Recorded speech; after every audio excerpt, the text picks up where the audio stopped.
I'll see you right there. Is this like live? We're live. So We're live. don't say anything. Don't say anything you don't want on I wouldn't say it in TV, front of my because mother. that you're exactly right. It's like, hi everybody, my name is Rita Crompton. I am president and CEO of Archimedes Offspring. I have with me today George Peters. We are up in Haverhill. And we are looking at our new location, feet on the ground up here for Archimedes Offspring. And I'm going to let George tell you all about that. And then we'll get to the topic today. So, George, I'm going to adjust the camera here to you and tell everybody about the location. Good morning, Rita, and thank you very much. Our new location, we're going to be on the 3rd floor of the University of Lowell campus, which is located in Haverhill, Massachusetts, a satellite location for them. Taking over starting in January of next year. AOS will have a nice footprint here of brand new office space, and it's an innovation hub for the University of Lowell campus. And we'll be one of the 10 permanent tenants here that we'll be able to have our meetings, drop-in centers during the day for inventors looking for help, people that want to help with ideas. This would be our new location in Haverhill, Mass. So we are really excited about this. If you are up in the New England area, north of Boston, I encourage you, drop in and see this. It's a beautiful view of the river and nice big windows and a wonderful location for us to have a footprint. Today's topic is return on investment. And everybody wants to know that if you're putting your money into something or someplace, you are going to not have it fall down a black rabbit hole. Yep. George is big on the black hole. And so we want to make sure that when you start looking into that hole, you can actually see a light on the other side. And AOS is there to help you see what it's going to look like on the other side. So we look at on the mentoring side, and George and I are on the inventor side. So we help the inventors kind of tee things up, get things ready, and then go through the first parts of vetting. And that's what we're doing this afternoon, is going through some of those products that have been presented for vetting already. But George, answer a couple of things for us. Okay. All right. How do we help inventors see the light at the end of the tunnel? All right. And then what are the kinds of things that you look at? What are the things that you look at when you're saying yes to an invention or no to an invention?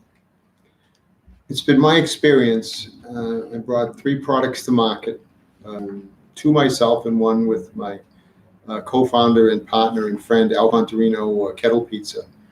And early on, certainly it's the struggle to first get a patent is one thing. And then what do I do with it when I do receive a patent? My first patent was awarded on April 1st, 2003. I should have known something was up when your patent is awarded on April Fool's Day. It was clear to me early on that to make my first product successful, that I needed significant investment and the expertise of people of how to spend that money wisely. So that was the key. A lot of great inventions die on the vine at that point because it's not recognized first that who the market is for those. And I suffered from not doing some good market analysis of where my first product could be sold, and spent a lot of time chasing that rabbit down the hole, only to know that the rabbit had an escape plan at the other end, and I had to walk back that same hole and went down. The rabbit was a lot smarter than I was, especially when it comes to funding. Good product, as everybody knows, it's got to fill somebody's need, got to make their life easier or safer. That's what I look at. And I think that's one of the things that we help you take a look at, is not your point of view on the product, but what is the potential buyer's point of view. And, there's a lot of people who bought a pet rock when they were a big deal decades ago. I didn't really care. I had 2 little kids and just really didn't give a hoot about a pet rock. But you never know. So I'm not passing judgment on what I think your product would do based on my buying. I'm looking at, all right, here's the potential market. How are they going to look at it? And I think that that's more of what we do us when we're looking at vetting products is what does the marketplace look like and how can we help you tap it? It's and I can certainly speak from experience when it comes to bring products to market. There are 500 things you need to do first, and then there'll be another 500 things to do afterwards when you decide, oh, I can make these myself and I can sell them, and I can do this. You can't do that. And that's where everybody gets bogged down in thinking that they can do it all. You cannot. And then you won't have enough money to have people help you to do that. Family and friends will fade quickly when it comes down time to maybe go to a festival that's 2 hours away because you want your product seen. You might not get a lot of people joining you then, when earlier they might have said, oh yeah, call me if you need anything. But when it comes down to it, you'll probably be going to that event by yourself and incurring that expense. With AOS, with the licensing opportunity that people are going to have for that, you kind of leave it like I wish I could have then, to the experts that can assess and then see what the demand is for your product. And that is very, very important because, there's the failure rate is great when you're trying to do something yourself. It is, and that was one of the things that we talked about at the meeting last night was, the failure rate is huge, and a lot of it is just because people made a wrong step and then they never got back on track. And what we do is keep you on track. All right, we give you options, we help you make the decisions, and that's part of the mentoring that goes into the AOS.